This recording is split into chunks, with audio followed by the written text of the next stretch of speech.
धीर धयनम् श्रवणपटे अतिवरा महावाक्य जनार्दन सच्चिदानंद त्वं शरणं व्रजेश। यादवेन्द्रं दयादाता पुंडरीक्षा क्षीरसागर शयनम् कमलनयनं नमस्तुते नमामि श्री हरि। धैर्य से जिसको धारण किया जाता है, कर्णपटुओं से जिनका पान किया जाता है, ऐसे सच्चिदानंद भगवान श्री यादवेंद्र सरकार को मैं नित्य ही चिंतन करता हूं, नमन करता हूं। जिनको नमन करने से मंगल आदि मंगल तो हो ही जाते हैं, साथ ही में बहुत बड़ा बल मिलता है मनुष्यों।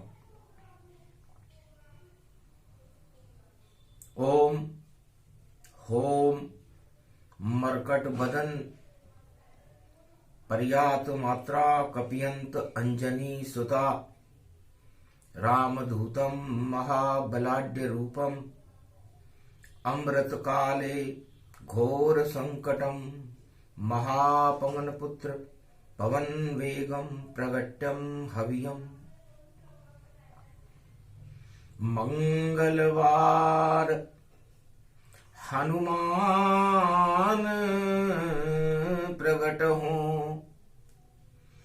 मंगल बरसादो भारी,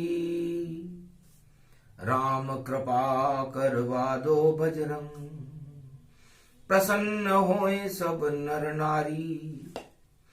आप केसरी नंदन बजरंग, शंकर सुमन अतुलित बलधारी। सिया राम में कर देते हो भारत भूमि को आप सारी।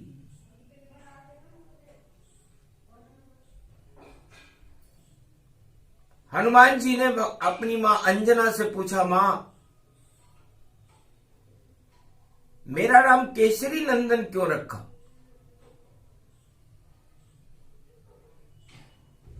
मैं काला करूप सा बंदर, नाम केसरी नंदन, और जन्म भूमि है कहाँ हमारी, कुछ तो कर दो वंदन। मां हमारी जन्म भूमि कहाँ है? राम जन्म भूमि है अयोध्या, और हम जन्मे तेरे घर मैया। जन्म भूमि तेरी गोद हमारी, मैया अंजनी मातु हमारी। आप अंजनी हो, आपने आंखों में अंजन कर लिया मेरा, और केसरी नंदन जन्माया है। ये नाम कहां से लाई मैया, ये नहीं समझ में आया है। तब मातु अंजना बोली, बेटा ये नाम स्वयं प्रगटाया है। भगवा रंग केसरिया होता, और मैंने तुझे उनका दास बनाया है। तो भगवा रंग में अवध में जन्मे राजा राम, केसरिया रंग उनका होगा, और तुम आओगे उनके काम। इस कारण काला बंदर हो, और रूप तुम्हारा जान चारों युग में हर जगह हो तेरा गुणगान। इस कारण ये नाम तुम्हारा रखा केसरी नंदन, और सारा जगत ही करे तुम्हें चारों युग में वंदन। चारों युग प्रताप तुम्हारा, चारों युग में तुम्हारी वंदना होगी। चारों युगों में तुम भगवान राम के दूत बनोगे। तो भगवान राम केसरिया स्वरूप है। सूर्य वंश में जिनका जन्म है और सूर्य वंश की केसर है, और उस केसर के नंदन हो आप। वो दशरथ के नंदन, तुम केसर के नंदन इसलिए बन गए केसरी नंदन, और सारा जगत करे तुम्हारा वंदन। ये पूरा त्रिलोक हनुमान जन्म भूमि बनकर प्रगटाया है। पूरे त्रिलोक, पूरा भारत, पूरा विश्व, ये मृत्युलोक, ये तुम्हारी जन्मभूमि है। पंपापुर में जन्मे हो और हवा चला दो ऐसी कि झांकी बन जाए रामचंद्र की, सारे जगत ने देखी। दास बनो तुम रामचंद्र के, और ये शक्ति तुझ में देखी। और शंकर सुवन केसरी नंदन, और ये नाम अंजनी रख दी। तो तुम शंकर के तो सुवन हो और केसरी के नंदन हो, और भगवान मर्यादा पुरुषोत्तम राम जिनका केसरिया ध्वज है, केसरिया रंग है, सूर्य वंश में जिनका जन्म है, उनके तुम दास हो। अब चले जनवरी 14 में। जनवरी को तो हम जानते नहीं, क्योंकि तुम तो बिना जने ही पैदा हो गए। अंजना, मैंने तुम्हें पैदा ही नहीं किया, तुम दृष्टि पुत्र हो। मैंने तो अपनी दृष्टि में जब रूप तुम्हारा बना लिया, शंकर की शिव की कृपा हुई, अवतार वहां प्रगटा ही लिया। मैं तो शक्ति रूप हूं और तुम हो ब्रह्म स्वरूप। ब्राह्मण हो हनुमान तू, दिव्य तुम्हारा रूप। इसलिए मैं तुम्हारा जन्म देने वाली कौन हूं? मैं तो तुम्हें पालने वाली माता अंजनी हूं। मैंने तुम्हें जना ही नहीं, अंजनी, बिना जने ही तुम पैदा हो गए, दृष्टि पुत्र हो। और भगवान राम की दृष्टि हो, भगवान शिव की दृष्टि हो, ब्रह्मा की दृष्टि हो, पूरे त्रिलोक की दृष्टि तुम्हारे पर रहती है। चारों युगों में तुम्हारा प्रताप है। और 14 राम संवत 1 मकर सूर्य में प्रकट होते हो, क्योंकि सूर्य आता है उत्तरायण, उत्तर पूर्व दिशा सबसे शुभ मानी जाती है। और यह उत्तरायण सूर्य 14 मकर रूप में होता है। जब मकर राशि में सूर्य का प्रवेश होता है, उस दिन 14 जनवरी होती है। कलयुग से है जनवरी, वेदों से नहीं। राम संवत 1 14 जनवरी को प्रारंभ हुआ। तो हे बेटा, जब सूरज वंश भगवान यहां उत्तर में जब आ जाते हैं, और पूरब में सूरज उदय होए तो उत्तर पूरब बन जाते हैं। तो बेटा, सूर्य के मुख से और शक्ति प्रकट जब होए, प्राणवायु उसको कहे वही बजरंग होए। तो भगवान सूर्य के मुख से उत्तरायण सूर्य में 14 जनवरी को जब मकर संक्रांति महापर्व आता है, मकर और सूर्य जुड़ जाते हैं, उस समय सूर्य भगवान का जन्मदिन होता है। और हनुमान, तुम उनके मुखारविंद से झरती हुई प्राणवायु हो। तो सूर्य और शक्ति मिले, प्रकृति रूप है जानकी, और जब सूर्य की किरणें पड़े जानकी पर तो प्राणवायु मान की। तो सूर्य और प्रकृति मिलकर के प्राणवायु बनाते हैं, वो प्राणवायु हनुमान तुम हो।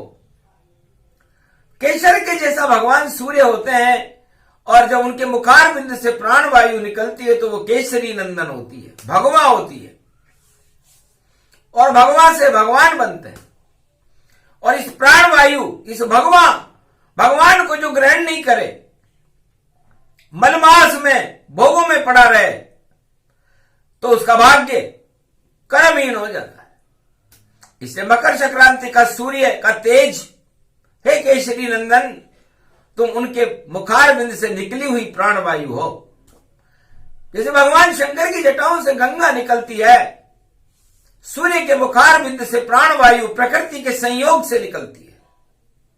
प्रकाश का संश्लेषण होता है, प्रकृति और सूर्य की किरणें मिलकर के प्राणवायु को जन्म देती है। तो बताओ, मैं तुम्हारी मां कैसे हुई?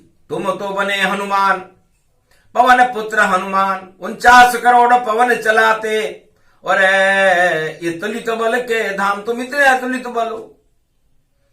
तो ये तुम्हारी रूपरेखाओं का मैं वर्णन इसलिए कर रही हूं कि आज मंगलवार का दिन है और मकर का सूर्य 2024 में पड़ने वाला है। शुक्ल पक्ष पंचक में पड़ेगा बेटा। दक्षिणायन सूर्य भोगों में होता है, क्योंकि दक्षिण में अग्नि कोण होने से कामाग्नि जागृत हो जाती है आत्माओं में, और वो भोग की तरफ चले जाते हैं। और दक्षिणायन सूर्य मस्तिष्क में उदय होता है, उत्तर पूर्व, जिसे ईशान कोण कहते हैं। ईशान मतलब ईश्वर की शान उत्पन्न हो जाती है, धर्म उत्पन्न हो जाता है, ज्ञान, वैराग्य, भक्ति, सारे शुभ कर्म उदय हो जाते हैं जब मकर का सूर्य उदय होता है। तो मकर का सूर्य पंचक में उदय हो रहा है 2024 में, पंचक में शुक्ल पक्ष में उदय हो रही मकर रेख, ये रेख ही शक्ति होती है, ये रेख ही रामचंद्र होती है, बजरंग बली भी होती है, इसमें ही शक्ति होती है, इसमें ही जीवन होता है। और यही रेख श्री राम के पांवों में अंकित ये होती, भगवान राम के चरणों में ये रेख है, और उन चरणों का तुम चापन करोगे तो मकर रेख के पास रहे कि नहीं रहे हनुमान। और ये रेख पूरे भारत में घूमेगी। ये मकर रेखा उत्तरायण अयोध्या से कन्याकुमारी तक जाएगी, दक्षिण तक जाएगी, रामेश्वर के तट तक जाएगी, लंका तक जाएगी, और 14 वर्ष तक रहेगी। तो 14 का मतलब जनवरी से नहीं, मकर से है। राम जी को 14 वर्ष का वनवास हुआ, तो 14 वर्ष तक जंगल में जिसने शक्ति गुणगान किया, ईश्वर शक्ति का ध्यान किया, और रावण का संहार किया, भोगों का सब कुछ त्याग किया, भगवान को उन्होंने याद किया, और अखंड ब्रह्मचारी मर्यादा पुरुषोत्तम राम ने, और सपना जीवन सब कुछ त्याग किया। तो त्याग ही मकर संक्रांति का स्वरूप है। ये राम का भी स्वरूप है, और हनुमान जी का भी स्वरूप है, और शक्ति का भी स्वरूप। अश्वना नाम की किरण मकर रेखा सूर्य से प्रतिबिंबित होती है, और उस प्रतिबिंब से अरबों मन अनाज उत्पन्न होता है कि खेतों में प्रकृति लहलाती है फसलें। मस्तिष्क में यदि वो पड़े तो ज्ञान बन जाती है, आत्मा में पड़े तो भक्ति बन जाती है, और सर्प के मुख में पड़े तो जहर बन जाती है। इसलिए अश्वना नाम की किरण जब भारत में उदय हो तो हमें भोगों का त्याग करके भगवान की शरण में चले जाना चाहिए। है बेटा, मैंने तो तुझे जन्म दिया, तुझे राम शरण में जाना है, और अब करो परीक्षण सूरज का, तुम्हें सूरज गाल दबाना है। जब ज्ञान तुम्हें कुछ हो जावे तो राम शरण में जाना है, जब तक जीवन हनुमान तेरा, तुम्हें राम नाम गुण गाना है। इस कारण ये मकर पर्व की और कथा में रही सुनाए, आशा पाला अन्नपूर्णा सब शक्ति प्रगटाए। क्योंकि बेटा लड्डू समझकर सूर्य को हनुमत गाल दबाए, ज्ञान हो गया राम का, राम शरण में जाए। एक पल के लिए मां के कहने पर उन्होंने सूर्य का अनुभव किया। भगवान राम के परदादा हैं सूर्य। रसास्वादन किया, आनंद आया, प्रकाश हो गया। जय हनुमान ज्ञान गुण सागर, जय कपीश त्यों लोक उजागर। न किसी विश्वविद्यालय में पढ़े, न किसी को गुरु बनाया, खुद ही दास हो गए राम के, और हो गया इतना ज्ञान। शंकर सुवन केशरी नंदन नाम उनका हनुमान। केसर जैसी शक्ति आ गई और फैली देखो सुगंध, प्राणवायु उसको कहे और जन्म भूमि ऐसा। तो पूरा त्रिलोक, पूरा भारत हनुमान जी की जन्म भूमि है। चार वेद में नहीं मिले कहां जन्मे हनुमान, केवल इतना बता रही है रामायण का ज्ञान। पंपापुर में अंजनी के सुत बने वीर हनुमान, बाकी पूरा त्रिलोक ही हनुमान जन्म भूमि जान। हनुमान जन्म भूमि पूरा त्रिलोक है। जिस तरह सूर्य का प्रकाश पूरे त्रिलोक में रहता है, उसी तरह प्राणवायु का संचरण पूरे त्रिलोक में और विशेष रूप से मृत्युलोक में ज्यादा रहता है। क्योंकि मृत्युलोक 7 लोक ऊपर है और 7 लोक नीचे हैं। उसके मध्य में पृथ्वी है और इस पृथ्वी में मृत्यु होती है। अधोगति में जाने वाले पाताल में चले जाते हैं और ऊर्ध्वगति में जाने वाले वैकुंठ को चले जाते हैं, और बीच में मृत्यु लोक है। इस मृत्यु लोक में ऊर्ध्वगति में जाने के लिए हमें शुद्ध प्राणवायु की जरूरत पड़ती है, और शुद्ध प्राणवायु को देने वाले हनुमान हैं। इसलिए हनुमान कोई मूर्ति नहीं, कोई अंजनी के लाल नहीं। हनुमान जी तो वो शुद्ध प्राणवायु है जिसे हर मनुष्य को, हर नर नारी को अपने आत्मा में ग्रहण करना चाहिए। और इसका उदय काल मकर सूर्य में होता है। पवन वेग गति चाल, और भोगों को सब छोड़ दो, और जपो राम रघुनाथ। तो भगवान राम का नाम, एक नाम ले राम का, अरबों पाप हटाए। सूर्य मकर 14 वनवास का और हमको याद दिलाए। इसलिए हर आत्मा को वनवास का मतलब वानप्रस्थ। वानप्रस्थ का मतलब वन में जाकर के और अपनी हर परिस्थिति को अपने अनुकूल कर लेना। राम ने बाल्यकाल में ही ये सब कुछ कर लिया था। उसके बाद तो 36,000 वर्ष तक उन्होंने भारत का राम राज्य किया। तो कोई हर आत्मा को 14 जनवरी को ये संकल्प लेना चाहिए कि मैं भी भगवान राम जैसे जीवन का अनुकरण करके, अरे 14 साल नहीं तो 14 दिन नहीं तो 14 घंटे नहीं तो 14 मिनट नहीं तो 14 सेकंड तो कर लो। एक सेकंड ही काफी है और राम नाम जगाने में, और अंधकार भगाने में, और ईश्वर का गुण गाने में। तो 14 सेकंड ही काफी है, ये पूरी धरती हिल जाती है। जब राम कृपा जिसको मिलती तो मुक्ति उसे मिल जाती है। भोगों से छूट जाता है मोह, भगवान छवि प्रगटाती है। जब ऐसा योग आ जाता है तो मकर संक्रांति आती है। तो तिल भर जितनी शक्ति का और यही आत्मा जान, इतना सा तो लीजिए कलयुग राम का नाम। ये वाणी कलयुग बोल रही, हनुमान जन्म भूमि भारी, हनुमान जन्म भूमि भारी। और पवन उड़े पूरे त्रिलोक में, और शक्ति बजरंग की प्यारी। जिस चर्रे चर्रे में जाओगे या मंगल लोक घुमाओगे, या ब्रह्म लोक शिवलोक विष्णु लोक में हनुमंत पाओगे। और भारत में भी हनुमान का देखो बजे नगारा, प्राणवायु बजरंग को कहते, राम चरण का प्यारा। तो ये राम चरण का दास है, राम चरण अनुरागी।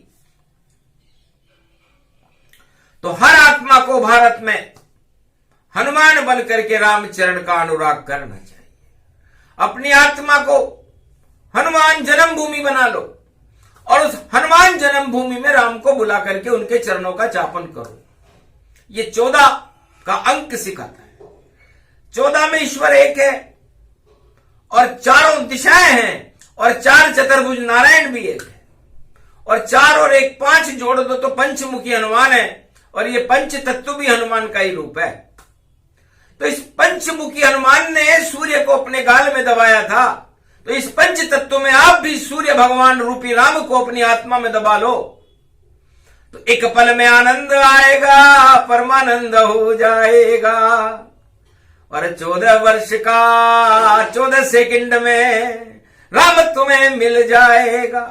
मंदिर में नहीं होते राम जी, राम हृदय में होते हैं और जिसके हृदय में राम जगे तो मंगल उसके होते हैं।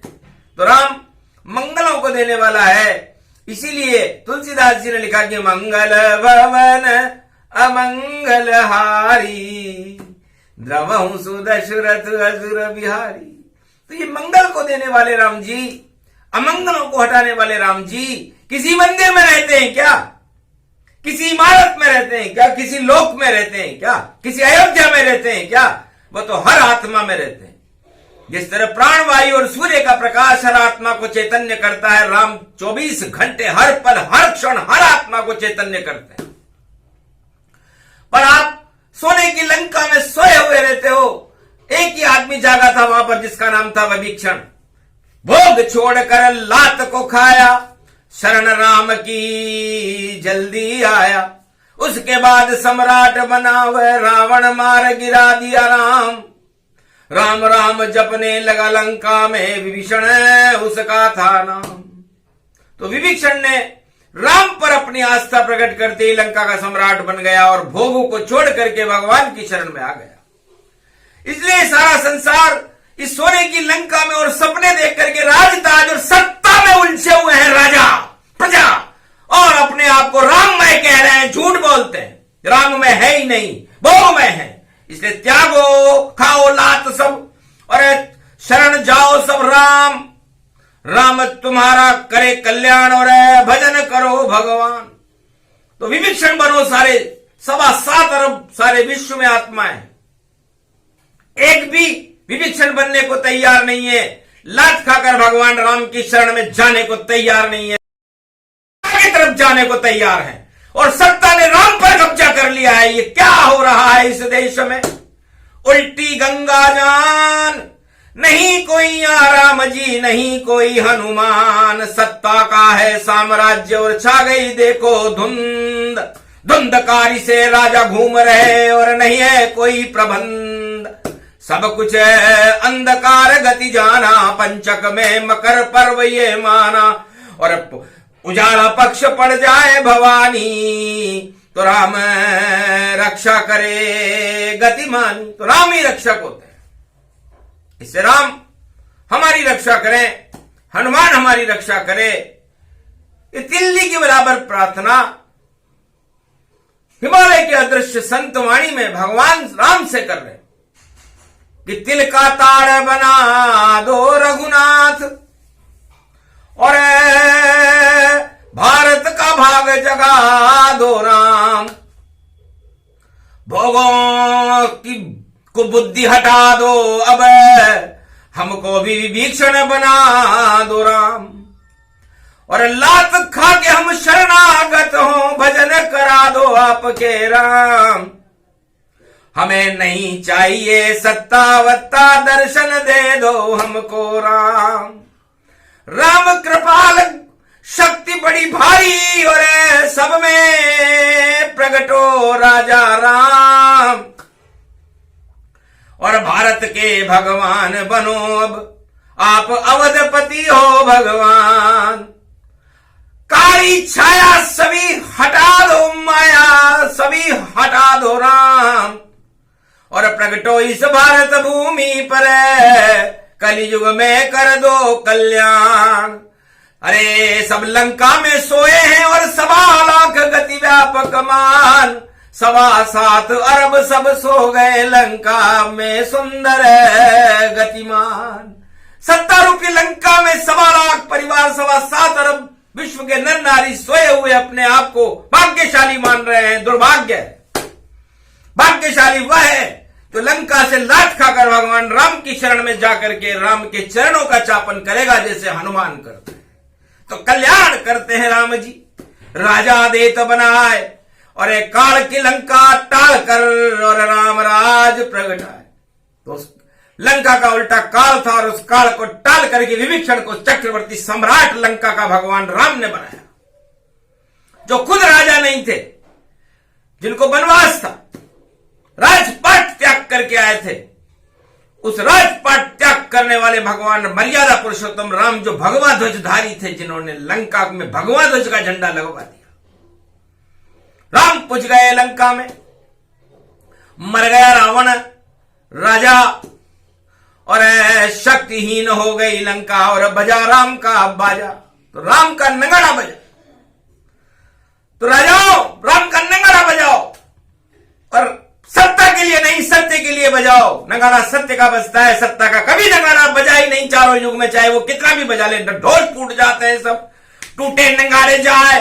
अरे राम नाम का बजे नगाड़ा कोई तोड़ नहीं पाए। तो राम नाम का नगाड़ा बजेगा, और ऐसा बजेगा कि हनुमान प्राणवायु बनकर दर्शन सबको करवा देंगे। और झलक राम की भारत देखो, भारत प्रकट करा देंगे। ऐसी शक्ति 2024 में उल्टा पलटा होए, उलट जाएगी रावण की लंका, रावण ही क्षय होए। राम का देखो बजे नगाड़ा, राम प्रकाश दिखाए, मकर सूर्य ऐसा पड़ा और बजरंग गए प्रगटाए। तो ये केसरिया हनुमान है, ये भारत की महान शक्ति है। इसलिए के का मतलब केवल्य से है, के का मतलब कैलाश से है, के का मतलब करुणानिधि भगवान श्री कृष्ण से है, और के का मतलब केदार से है, केदारनाथ। और के का मतलब केकई से भी है। तो केकई सत्ता है और सत्य है केदार और कैलाश। तो बताओ, यदि आपके सामने दो वस्तुएं हो, एक तरफ केकई और एक तरफ केदार और कैलाश हो, तो आप किसका चयन करोगे? 99 लोगों ने कहा हम केकई का चयन करेंगे, क्योंकि भरत उनके लड़के बनते राज तिलक हो जाएगा, राम जी तो वनवास में चले जाए। इसे कहते हैं उल्टी बुद्धि, कुमति। और सुमति किसे कहते हैं कि हम सत्ता नहीं, केदार रामेश्वर और कैलाश को पूजेंगे।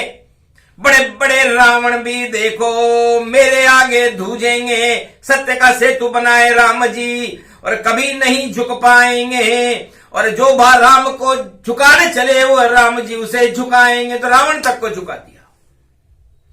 तो भगवान राम को केदार पसंद थे, कैलाश पसंद था, रामेश्वर पसंद थे, और रावण को लंका पसंद थी, सत्ता पसंद थी, भोग पसंद थे, 1.25 लाख नाती पसंद थे, आतंकवाद पसंद था। पतन हो गया उस रावण का, पता चला कोई ना आए। अरे शुद्ध पवन हनुमान जी, वाणी उन गुण गाए। तो वाणी तो भगवान हनुमान जी के गुणगान करेगी, क्योंकि उत्तरायण सूर्य है, सबसे शुभ शगुन और सबसे शुभ मुहूर्त भारत में यही होता है, जब ईशान कोण में राम और हनुमान प्रकट हो जाते हैं। हनुमान प्राणवायु है और राम सूर्य का प्रकाश है और सीता उनकी शक्ति है। ये तीनों प्रकट होते हैं धरती के ऊपर। उस दिन 14 जनवरी होती है। इसीलिए राम जी ने 14 वर्ष का वनवास लिया था कि हम सारी दानवता को शक्तिहीन कर देंगे और संसार के सारे अंधकार को हटा करके राम का सूर्य चमका देंगे। और राम का सूर्य 14 जनवरी मकर पर्व के दिन चमका था। भगवान सूर्य का जन्मदिन है। इसलिए हमें राम का सूर्य चमका करके भारत को भगवान राम जैसा बनाना है, यह हमारा संकल्प है और इसे सिद्ध हनुमान करवाएंगे। कृपा भगवान की होगी और भारत का भाग्य जगाने के लिए राम सत्य की ज्योति जला देंगे और वो सत्य की ज्योति विश्व का जगत गुरु बना देगी भारत को। तो भारत सिया राम में और हनुमान में हो जाएगा। और हनुमान जन्मभूमि तो पूरा त्रिलोक है, उसका तो अनंत तक भी कोई देख नहीं सकता। राम जन्मभूमि को तो हम देख सकते हैं, कश्मीर से कन्याकुमारी तक राम जन्मभूमि है, लेकिन हनुमान जन्मभूमि का आज तक न किसी ने अनुसंधान किया, न कोई इसे जान सकता, न किसी वेद में मिलेगा। हनुमान जी का अनुसंधान तो हनुमान जी करते हैं। जहां चाहे पल में चली जाए पवन, 49 करोड़ पवन चलती, जहां जाती है ये पवन वहां श्री राम से जाकर ही मिलती। तो इतनी बड़ी जन्मभूमि है हनुमान जन्मभूमि जान, और ये भारत के शक्ति है महावीर हनुमान। इसलिए हनुमान जन्मभूमि राम जी के चरणों का जापन करती है। अब सोच लो कि अतुलित बलधाम बढ़े या राम बढ़े, आज तक कोई इसका उत्तर नहीं दे सकता कि यदि राम और हनुमान कभी आमने सामने हो जाए तो क्या हो ही नहीं सकता। असंभव, अकल्पित और कभी न उत्तर होए, दोनों एक ही रूप है और सिया राम जग होए। उसमें कृपा हनुमान भी और चरण के चापन गति पाए। ये प्रसंग हनुमान का सुने शक्ति मिल जाए, भारत को शक्ति मिले। इसलिए किया बजरंग गुणगान, रामचंद्र के दास हैं महावीर हनुमान। भारत को शक्ति मिली और भारत को मिले राम, भारत को भगवान मिल गए और हुआ जगत कल्याण। बोलो जय श्री राम। अतुलित बल ये प्रसंग वाणी ने गाया और भारत का भाग जगाया। हनुमान जन्मभूमि का सूक्ष्म परिचय भी बतलाया। सुने सुनाए जो इसे तो हट जाती है उसकी माया, उसे ब्रह्म मिल जाता है। राम मिले रे भगवान, राम जगत की शक्ति है, राम करे कल्याण। बोलो जय श्री राम। बोलो हनुमान जन्मभूमि की जय, बोलो राम जन्मभूमि की जय, बोलो 14 जनवरी मकर पर्व की जय, बोलो महाशक्ति अंजना मैया की।